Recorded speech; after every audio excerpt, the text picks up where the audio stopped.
कभी कभी ना हम लोगों के लिए ना ज़मीन जायदाद भी ना, पैसा भी ना हमारे लिए दुख का कारण बन जाते हैं। हम कभी नहीं सोचते कि हमारे साथ ऐसा हो, लेकिन कभी कभी हद से ज़्यादा मोह माया जहाँ होता है ना, ज़मीन जायदाद जहाँ होता है ना, अक्सर वहाँ इंसान अपने आप को अकेला ही महसूस करता है और अकेला ही रहता है। सब सोचते हैं कि धन दौलत है, पैसा है, गाड़ी है, ये सब कुछ इसके जीवन में है तो ये बहुत खुश है।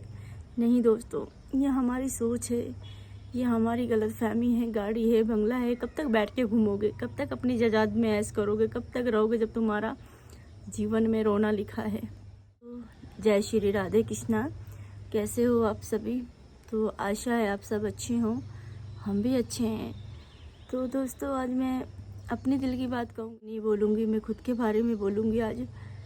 क्योंकि सुबह जब उठी ना मैं, तो पता नहीं क्यों मुझे अपने और याद आती है। तो इसका मतलब ऐसा भी नहीं कि सिर्फ याद आके छोड़ दे, नहीं, याद आती है तो बहुत रोना आता है। कि कभी कभी मैं बहुत लंबा सोच लेती हूँ, बहुत ही ज़्यादा लंबा उनके बारे में, और सोचने के बाद ना दिल में रोना आ जाता है। फिर मैं अपने आप को रोक नहीं पाती। बहुत कोशिश करती हूँ कि मैं बहुत ज़्यादा स्ट्रॉन्ग बनूँ और बहुत ज़्यादा मतलब अपने आप को ऐसे बना दूँ कि बिल्कुल मुझे कोई फ़र्क ही ना पड़ रहा हो, लेकिन नहीं। कभी कभी ऐसे मोड़ पे आ जाती हूँ ना मैं, जहाँ मेरे रोने के अलावा और कुछ नहीं होता बस। तो आज सुबह जो है उनकी याद आ गई मुझे अचानक ही। कुछ ऐसी बात याद आ जाती है जिसकी वजह से बहुत ज़्यादा इमोशनल हो गई। और कभी क्या आती तो याद हमेशा है। जीवन में अगर कोई हमारे साथ हादसा हो गया हो और मुझे अपना ही कोई छोड़ के चला गया हो तो नहीं रहा जाता, बहुत मुश्किल होता है। चाहे कुछ भी हो जाए, चाहे कितने साल भी, बहुत दुख लगता है, बहुत याद आती है। और जब याद आती है तो कंट्रोल नहीं होता। तो मैं ये बात कह सकती हूँ कि यार, एक औरत के लिए ना ये बहुत संघर्ष भरी ज़िंदगी होती है, ठीक है ना। एक औरत के लिए बहुत बड़ी बात है कि उसके हस्बैंड नहीं है, और हस्बैंड होने से क्या फ़ायदा होता है, क्या नहीं होता, ये आप लोग अच्छे से जानते हैं। भी न करे पति घर में ही रहे तो कम से कम सुकून तो रहता है कि हाँ, मेरे नज़रों के सामने है और घर में है, बच्चों के साथ में, परिवार के साथ में खुश है। तो शायद हम लोगों की किस्मत में ये सब नहीं है।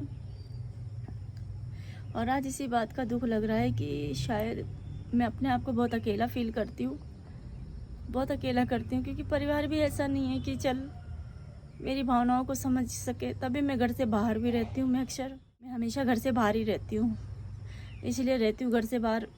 कोचिंग जाती हूँ, वहाँ से आओ, वहाँ से आओ, घर में आओ, खाना खाओ, बच्चों के साथ थोड़ा इधर उधर देखो, फिर सो जाओ, फिर सवेरे वही रूटीन। तो मतलब ऐसा हमें भी कभी लगता है कि कोई 2 पल मेरे पास बैठे।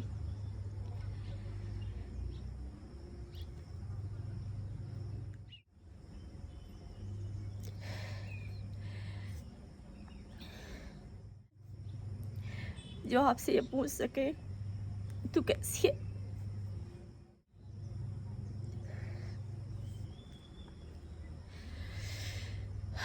कोई नहीं पूछता, सब यही पूछते तुम पे कितने पैसे हैं, कितने धन दौलत, तुम कितनी खुश हो। पर उसके ऊपर तो कभी बीती नहीं है ना, उसके ऊपर तो कभी बीती नहीं है। वो क्या समझेगा हमारी भावनाओं को। लेकिन हम लोगों को ना तकलीफ बहुत होती है। कभी कभी लगता है मेरे को कि कोई मेरा ऐसा होना चाहिए।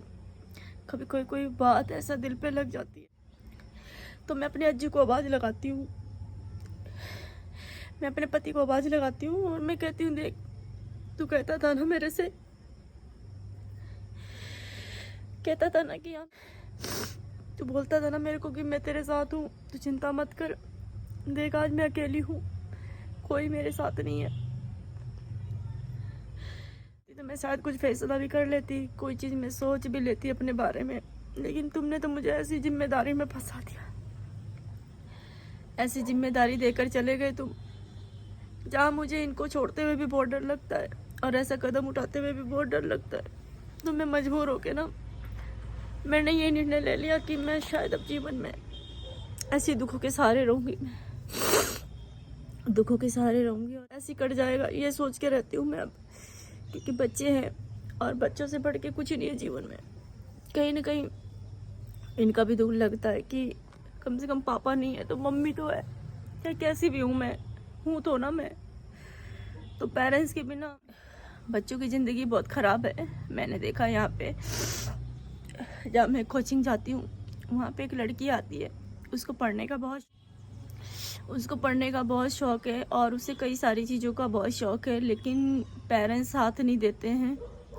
पेरेंट्स अगर साथ देने लग जाए ना तो शायद उसका जीवन करियर कुछ बन सकता है, लेकिन उसकी मजबूरी यही है कि कुछ पेरेंट्स भी मजबूर हैं और इतने पैसे नहीं हैं उनके पास जो लगा सके उसके पीछे और वो अपना जीवन जैसे आगे बढ़ा सके। लेकिन वही तो मैं कह रही हूँ ना, फाइनेंशियली दिक्कत भी बहुत होती है। देखिए आजकल पढ़ाई करना, कोई कोर्स करना कोई इतना आसान तो नहीं है, बहुत मुश्किल होता है। तो कि मेरे भी 2 बच्चे हैं, अगर मैं आगे इनके लिए अच्छे से करूँगी मेहनत, कुछ सोर्स इनकम करूँगी, तभी मैं इनको पढ़ा लिखा पाऊँगी, वरना आजकल बहुत मुश्किल हो रहा है। तो बोला कि दीदी मेरे पेरेंट्स मुझे सपोर्ट नहीं करते हैं और मैं कुछ करना चाहती हूँ, मैं कुछ बनना चाहती हूँ, अब उनके ही सपोर्ट नहीं है तो बताओ मैं कैसे करूँगी। तो बड़ा उसकी स्टोरी सुन के ना बहुत दुख लगा, तो मैंने वही सोचा, अगर नहीं है 2 बच्चे हैं, इनकी जिम्मेदारी कौन उठाएगा, जो कुछ भी हूँ मैं इनके लिए ही हूँ। अब फिर ये सब सोच के आगे कुछ ऐसा कदम उठाने का मन नहीं बोलता है। और वरना कौन लड़की चाहती है ज़िंदगी भर बैठ के रोती रहे, याद करती रहे, कोई भी नहीं चाहती यार। वो सब सोचता है कि जीवन में कोई जीवन साथी होना चाहिए। क्या उम्र है अभी, कोई उम्र नहीं है। यही उम्र तो खाने पीने घूमने फिरने की होती है। जिस उम्र में ये सब करना होता है उस उम्र में हम ये बुजुर्गों वाली लाइन जी रहे होते हैं, यही दुख सुख झेल रहे होते हैं। तो बहुत जब इंसान के माइंड में प्रेशर डलता है ना तो वो रोने लग जाता है। बहुत दुख लगता है कि ऐसा भी हो रहा है।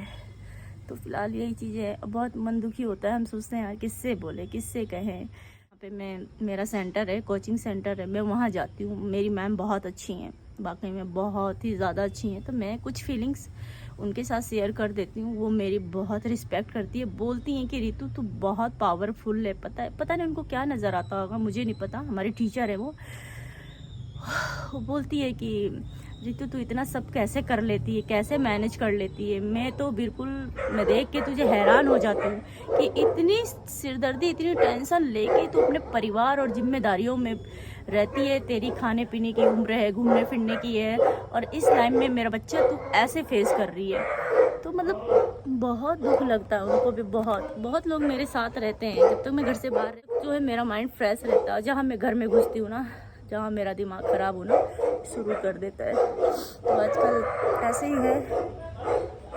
और पीछे बैकग्राउंड देखो, सब गंदा हो रखा है। आते ही नहीं छत पे, क्या करें। मैं भी अकेले कितना साफ़ सफाई करूँगी, कोई फोकस ही नहीं करता, सब अपने अपने में रहते हैं। तो अब देखते हैं, कभी टाइम लगेगा तो ऐसे भी साफ़ सफाई कराएंगे। तो घर में जिम्मेदारियाँ बहुत है, बहुत सारा काम है, लेकिन करे कौन, ये वाला सवाल है। जितना मेरे से होता है मैं से होता है वो कर लेता है। पढ़ने लिखने वाले बच्चे हैं, ये सब काम थोड़ी करेंगे। थोड़ा समय लगा कि ये बरसात का टाइम निकल जाए, फिर छत की पूरी साफ़ सफाई करवाऊँ। घर पे पूरा सिलाब आ रहा है, सीलन आ रहा है। अब लाइफ पार्टनर होता है तो चलो हम उसको बोलते हैं, कुछ वो करते कुछ मैं करती। अब मैं भी अकेली कहाँ कैसे करूँ, मैं भी अकेले कैसे कहाँ तक मैनेज करूँ, बड़ी मुश्किल है। संभालना और परिवार की बातें समझना बहुत मुश्किल है। तो मैं यही देख रही हूँ कि बाबा अभी सोशल मीडिया पे सपना का केसेस जो चल रहा है, उसकी स्टोरी देख के ना तो बहुत सच में यार, पति के बिना ना परिवार अधूरा है। परिवार क्या, जो लड़की उसके साथ रहती है ना उसकी ज़िंदगी बेकार हो जाती है। इसीलिए पति का होना बहुत ज़रूरी है। अब वो देख लो उसके जीवन में क्या क्या हो रहा है।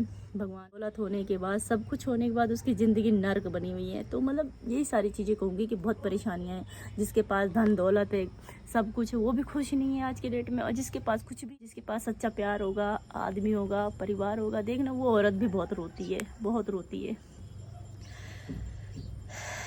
बहुत कम लोग समझते हैं इस बात को, बहुत कम लोग समझ पाते हैं।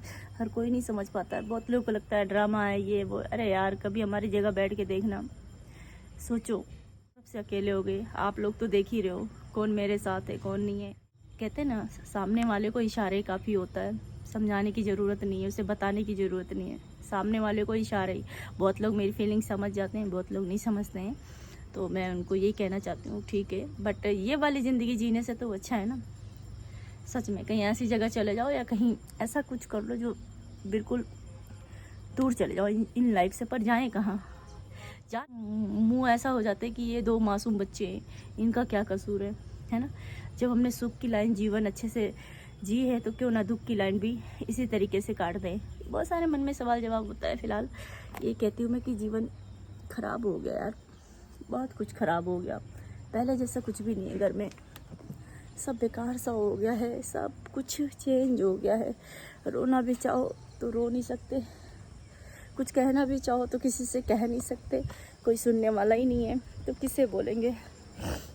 की बातें अपने दिल में ही रखो। बड़ी दुविधा है, चीज़ें हैं, रोना आ जाता है, दिल दुखता है, रोना आ जाता है, परेशानियाँ बहुत होती हैं। पर सोचते हैं चलो आज नहीं तो कल अच्छा हो जाएगा, आज नहीं तो कल अच्छा हो जाएगा। फ़िलहाल यही बोलती हूँ मैं भी। मन अंदर टेंशन ले लेके मैं डिप्रेशन से भी हार्ट बीट बढ़ जाता है, बीपी हाई हो जाता है, यही चीज़। और ये इतना हिस्सा पूरा भारी रहता है, जैसे पता नहीं क्या हो रहा है इसमें। तो ये सारी चीज़ें हैं यार।